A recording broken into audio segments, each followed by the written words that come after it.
नमस्कार मित्रांनो, आज आपण पाहणार आहोत मराठी भाषा दिनानिमित्त अतिशय सोपे आणि सुंदर 10 ओळी भाषण मराठीमध्ये. चला तर मग सुरू करूया.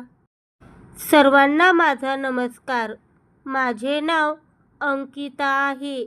आज 27 फेब्रुवारी आपण सर्वजण मराठी राजभाषा दिन साजरा करत आहोत.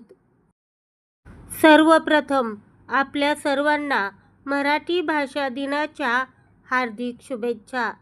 या दिवशी मराठीतील प्रसिद्ध कवी, कादंबरीकार, नाटककार, लेखक कुसुमाग्रज यांचा जन्मदिन असतो. त्यांनी मराठी ही ज्ञानभाषा व्हावी म्हणून अथक परिश्रम घेतले.